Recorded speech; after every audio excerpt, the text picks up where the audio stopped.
Hi, listeners. It's Becca and Brooke with the College Admissions Insider podcast. We're here to remind you of Bucknell's application deadlines for this year.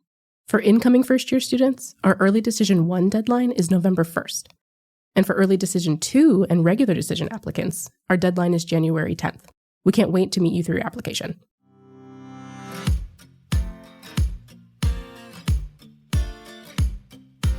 Welcome to College Admissions Insider, the podcast where we talk to real college admissions counselors to bring you expert advice for your college search. I'm Bryan Wendell from Bucknell University. And I'm Brooke Thames, also from Bucknell University. Our goal is to cut through all of the fluff to give you everything you need to start, continue, or complete your college search. All right, Brooke, I have a multiple choice question for you. Are you ready? Okay. All right. Are standardized tests like the SAT and ACT A, one element of many that colleges consider when looking at your application, B, an opportunity to set yourself apart from other applicants, C, 4 hours on a Saturday morning that shouldn't define your future, or D, all of the above? I'm going to go with D, all of the above. That's right. You got it. Nice. Okay. You've been studying, I can tell. Standardized tests are one way that colleges can learn more about an applicant, but they're no longer the make or break moments they once were. That's right. Totally right, Bryan. And that's why some schools, including Bucknell, have decided to make SAT and ACT scores optional when applying. Right. It's called the test optional admissions policy, and it kind of shifts the power away from the companies that make these standardized tests and back to where it belongs, in the hands of students and applicants themselves. And so in today's episode, we're going to take a closer look at test optional policies. Why do schools go test optional? Does applying test optional hurt an applicant's chances of being admitted? And if they're not requiring test scores, what do test optional schools look for? That's right. And joining us is Kevin Mathis, Bucknell's Dean of Admissions, who spearheaded the university's shift to a test optional policy back in 2019. Welcome to the podcast, Kevin. Thanks so much for having me, Bryan. I'm excited to sit down with you and Brooke and chat today. Yeah, and we're so excited to have you. And so first, diving in, I'm curious about your own interaction with the SAT or the ACT, whichever you took, or both.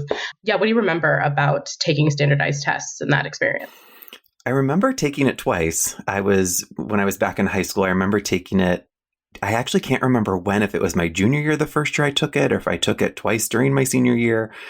But I do remember feeling really confident after the first one, and then my scores came and they were not good.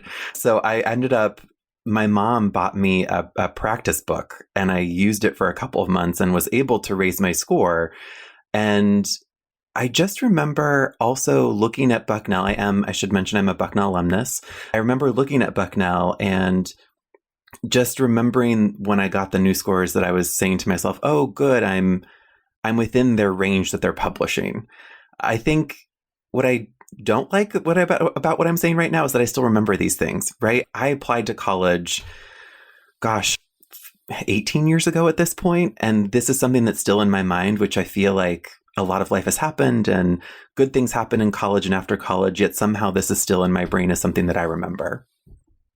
That's really interesting. Yeah, and just it kind of sears into your memory, that experience, for better or worse. So I know Bucknell has never made test scores the sole factor in determining whether to admit a student, but in 2019, you and your team took kind of the bold move of shifting to a test optional policy. Again, like we said in the intro, shifting the power kind of back to the student. So there are a few other schools that have done this even before Bucknell, but not as many as we're seeing now during the pandemic, when a lot of schools have moved to at least a temporary test optional policy. So can you take us back to 2019 and before, when you and your team were deciding to shift to a test optional policy? Absolutely. I came back to Bucknell in September of 2017. So it took me a good 2 years to get us to this point, and with the help of some great people. And what I remember when I came back to Bucknell and we started discussing this idea of test optional, it really came from a place of empowering students to give us the narrative they wanted to in their applications. What are the things that they felt confident with? How did they want to present themselves? How do we remove barriers from students so they could feel good about applying to a place like Bucknell? And I've been doing this work for well over a decade at this point, and it's amazing the number of students that will still come up to you at a college fair or during a high school visit or when they're on your campus and ask you, what's the average test score? What test score do I need to be admissible? And we consider so many factors when we're making an admission decision that it's still a little disheartening that is the key piece that they feel like they need to be doing really well on to stand a chance. So our other thought process here was, how many amazing students are actually crossing Bucknell off of their list because they feel like their score isn't good enough? And what we wanted to say is, we want to give you the power to say, you know what, without this score, I am good enough. I am a student that Bucknell would want. And that was really a lot of the goal behind it. And I was also really fortunate. In my first admissions position that I ever got, I worked, a special shout out to St. Lawrence University in Canton, New York. I worked for a school that was test optional and had been for a long time. So I think part of the benefit for me coming back to Bucknell was I had worked at St. Lawrence, which was test optional. I had worked at another institution, a highly, highly selective school that required lots of testing. And then I got to Bucknell, where it was kind of in the middle ground. And I saw that a test optional policy can be really beneficial to a campus in terms of attracting lots of different types of students and opening the door to say, 3.5-year academic record from high school, it can be a really good predictor of success. And that's what we really went for, and working with some faculty and some administrators and members of our team to get that policy pushed forward. Yeah, that empowerment piece is so important. I wish I'd had, that kind of boost that I needed to feel a little bit more confident in telling my own story on my application when I was applying. And I'm sure it's making a difference for students so far. I agree with you, Brooke. I think the empowerment piece is really important because there are so many students that have taken the challenging classes that their high school offers, have performed well in those classes, are involved in different communities that they're members of.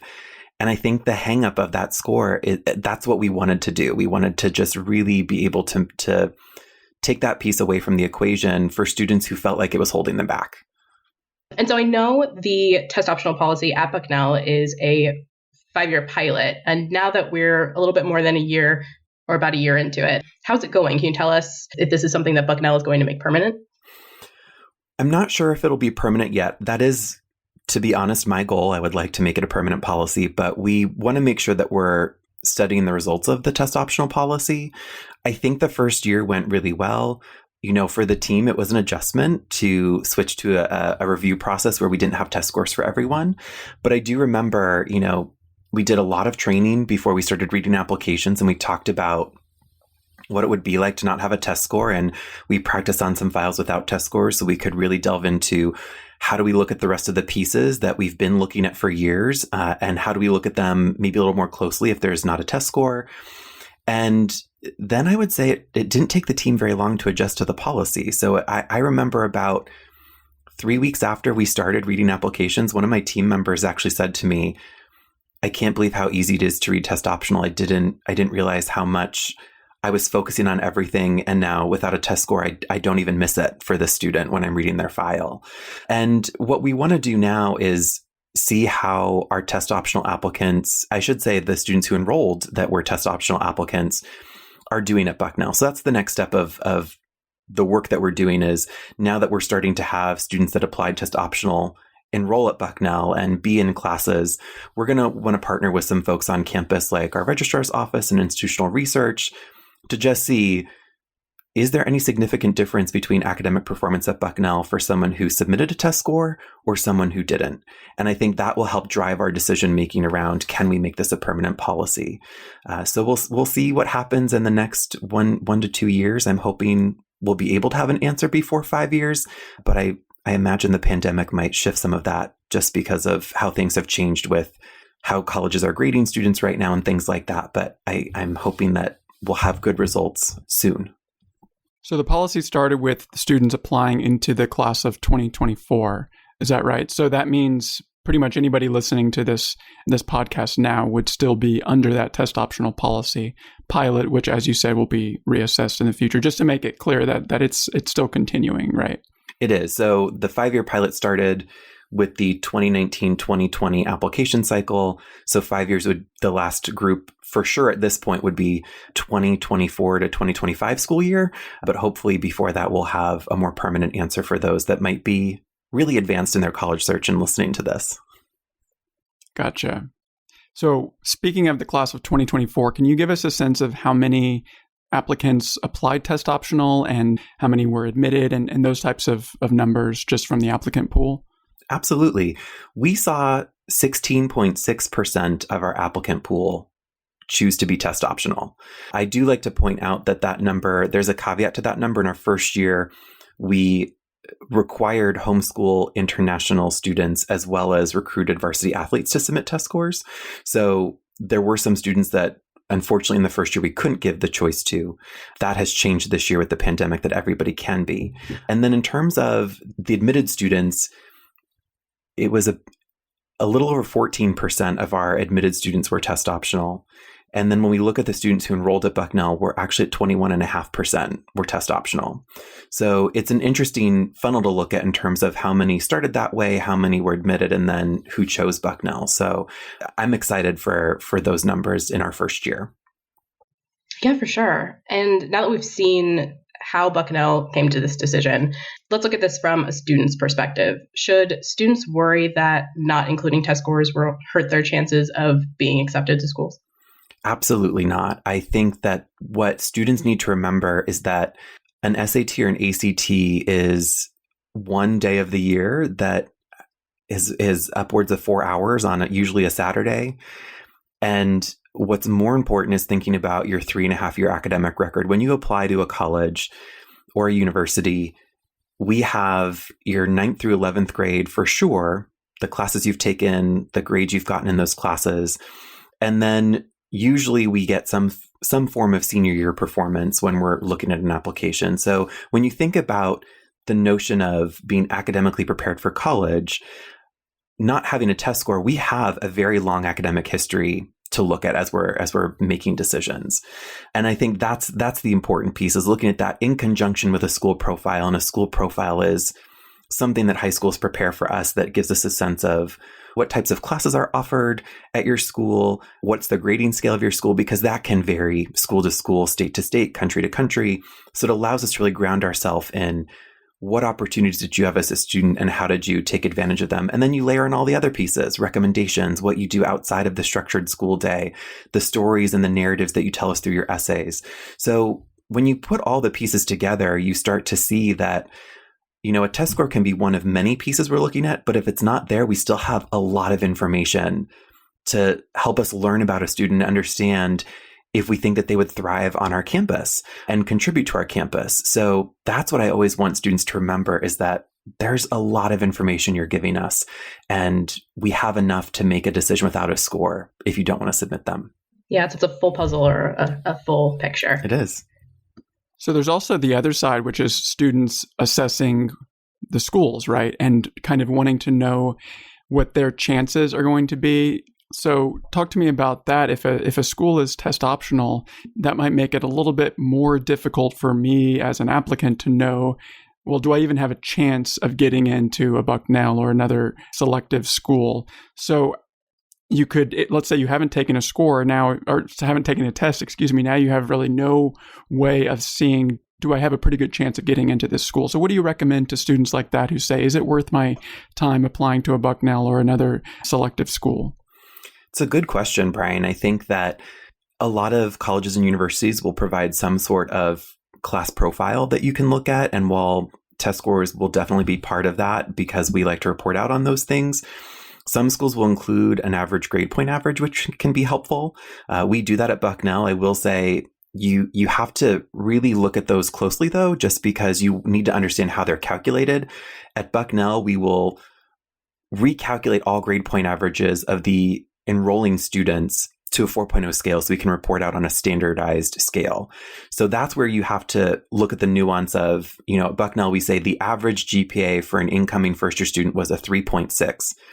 That's on a 4.0 scale. So if your school is on a 5.0 scale, if you're on letter grades, if you're on a 20-point scale like France, you need to be thoughtful about how that might convert to what your school is doing, to understand if you're around kind of the performance that we typically see from an academic standpoint. And then the other thing that I would say is talk to us, email, call. There's lots of ways you can get in touch with admission officers at institutions. If you come to our campuses, or if we're out on the road and you see us at a college fair, you can ask us, what are some of the things that you are looking for? Or if you don't have a test score, how are you really diving into the application to understand a student? And we might ask you some questions, then understand you a little bit more and get to that point of how are we looking at the curriculum that's offered at your school to understand if you've taken challenge, if you've taken rigor that would help us then understand your academic performance and make you competitive. So I think that's part of it as well. And when it comes to students who do have really strong test scores, every year Bucknell, like other top schools, has a number of applicants that have really strong scores on those tests. And so what is your advice for those students? Submit, not submit? Absolutely. I think if a student feels they have strong scores, or even if students have scores and they're not sure if they should submit them, my key piece of advice is we also always publish a middle 50% range of our testing profile. And what that means is 50% of our enrolled students score between a low and a high number that we publish. 25% of our enrolled students are above the high number and 25% are below the low number. So if you're looking at your scores, and there are different ranges out there for lots of schools, you might say, hey, this is a really strong score at Bucknell. It's towards the high end of their middle 50% mark, or maybe I'm even in that top 25%. They should definitely submit them. Those are great scores, and they're scores that look good at Bucknell. I think where it gets a little trickier is if your scores are maybe on the lower end of our range, or even in the bottom 25% of our testing profile, because you shouldn't just compare it to Bucknell, because we're looking at scores not only in the Bucknell applicant pool, but also with national testing data. So there's a lot of great information provided to us about what are scores looking like for men versus women, first generation of college, race and ethnicity. So we can see all of these breakouts that help us understand how testing might look different, also by region, because some states test differently by region. So I always caution students that if you don't think your score is strong, to have some conversations with your school counselor, or maybe even contact an admissions office, because they might be able to provide more information on why, yes, at first glance, your score might not look as strong, but when you take it in these other contexts, it's actually a score that the college might want to see, because it shows, that you're punching above your weight class, so to speak.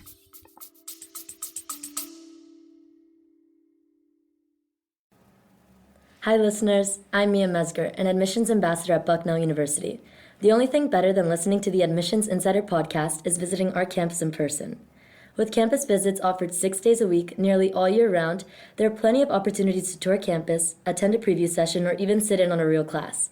To schedule your visit today, head to bucknell.edu/plan-a-visit, and hopefully I'll see you on one of my tours soon.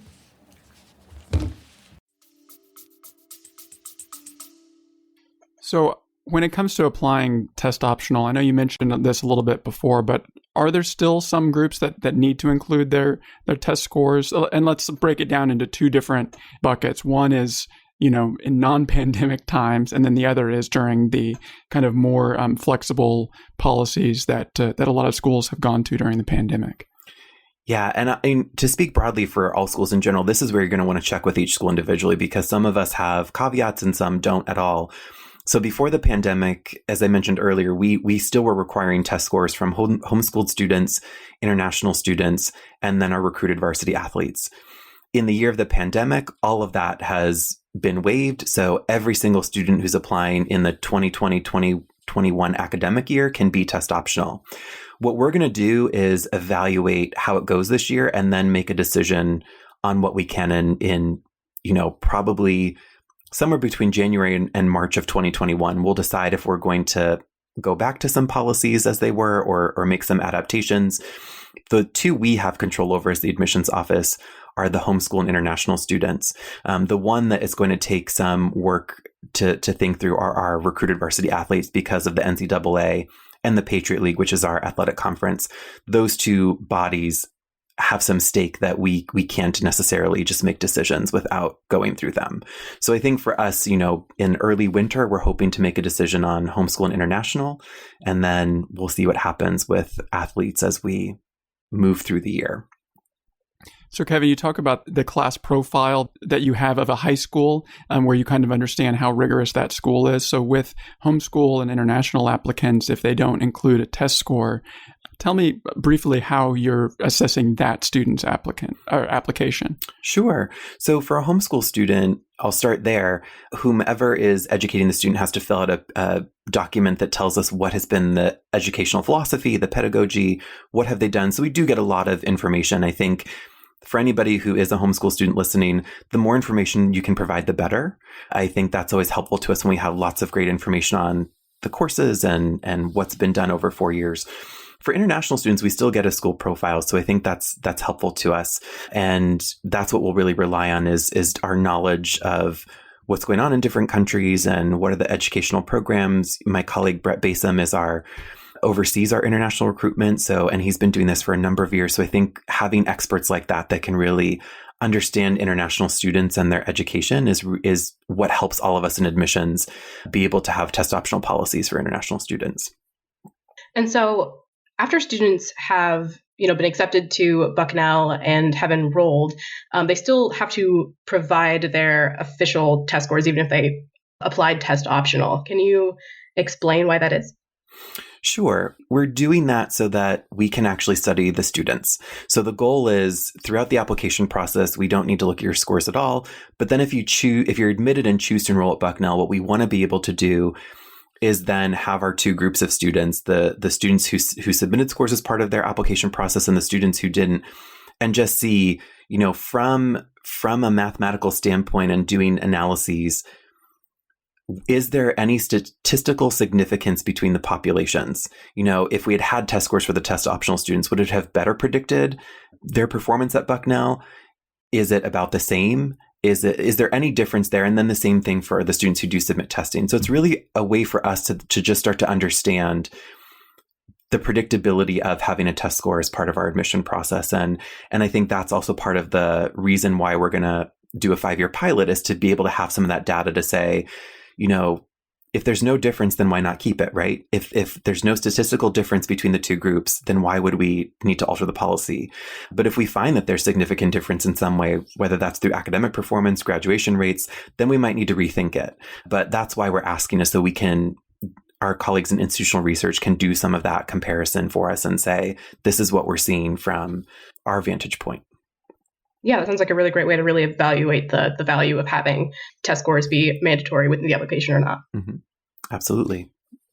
Yeah, and it gives you as much information as you can possibly get to continue to attract and retain quality students. So let's just say, hypothetically, someone comes to Bucknell, they applied test optional, and they enrolled here, but they didn't have strong scores. So they will have to, at some point, share those scores with Bucknell, but that won't affect that student's in any way, right? This is just purely for research. Correct. Yeah. So if a student is admitted, enrolling, and then we get their test scores and they're not strong, nothing happens. Nothing changes our decision or their ability to be at Bucknell. It's just a research exercise on our part.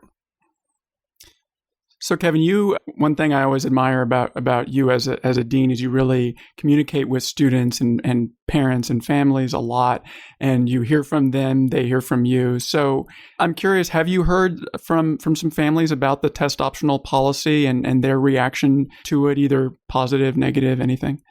Overall, it's been, I would say, positive. I think I've heard most from school counselors, to tell you the truth, folks that I've known for years in the field, and the support we've gotten, that it was a good move for Bucknell to make. And I do think, well, maybe I haven't had a direct phone call or email from a family saying this is such a great idea. I think we saw it in terms of the ability for students to have choice. And I think as we've talked to families, now that we have been test optional for a year, I think particularly in the pandemic and the nervousness around not having a test score, I think for us to be able to say that we've had this policy for a year, that it gives students choice if they do have a score, I think that's sitting well with families, that it's giving control back to the student and their application to say, how do I feel about testing? How do I feel about a score if I have one? Do I think it's a good reflection of me as a student? And giving them that power, I think, has been really important, because it allows them, again, to just communicate what they want to us rather than us forcing them to maybe submit something that they don't feel as good about. Yeah, and that's what we want students to feel, right? As they're putting together their college applications, we want them to feel, empowered and that they're presenting their best foot forward. And so I guess On that same track, yeah, is there anything more you can say about what signal or what message you think a test optional policy sends to students? I think it tells students and families that we're walking the walk, right? For years, we have said a test score is one of many factors in the admission process. And I think our move to a test optional policy just reinforced that. We actually gave a clear signal to families to say it is one of many factors, and our ability to remove it as an option shows us that we are looking at everything else that you're submitting as a student to the application and for us to consider. So that's what I really think it's signaling. And it's signaling that a score doesn't define who you are as a person or as an academic. It's signaling that we care about how you've performed for the last 3 to 3.5 years of high school when we're reading your application, and that a test score can't make up for a bad 3 years, or a test score can't drive down your admissibility if you have been an excellent student. I think it really is putting out there to students that everything that you're doing matters, and we want to get to know you through the application, and we want to understand all of that to help us know if you're going to be a good fit for Bucknell in terms of the academic programs and what we offer and how you can perform within our community. So that's what I think, and that's what I hope that families are getting out of our test optional policy and what it communicates to them. That's so great. Well, thank you so much, Kevin, for joining us on the podcast today. I think this was super interesting, and I learned a lot for sure, especially thinking about how your team has been reading test optional, as you say, to use the jargon, for a while now. And so as other schools have switched to this policy, your team has kind of some experience doing that. And so this will be your second cycle reading it, which I think is really interesting because, like you said, it is, like anything, you have to kind of train yourself to read in a little bit different way, which I find super fascinating. So I think we've kind of seen how it benefits everyone, and it really opens the doors to higher education that maybe had been previously closed. Yeah, for sure. And if you listening out there liked this episode, please subscribe, share with your friends and family, and keep listening. We are going to debut new episodes every other Monday. And if you have an admissions topic you'd like us to discuss in depth that we haven't already talked about so far, then definitely email us. podcast@bucknell.edu is the address. You can send us a question or an idea, and you might hear it in a future episode. And if you're interested in learning more about applying to Bucknell, test optional or otherwise, head over to bucknell.edu/apply. You could check the show notes for that link, a link to a transcript of this episode, and a lot more, including a post on our admissions blog that has even more insight into Bucknell's test optional policy. So thanks again to Kevin. And on behalf of Brooke and I, we want to thank you for listening to College Admissions Insider. We'll see you next time.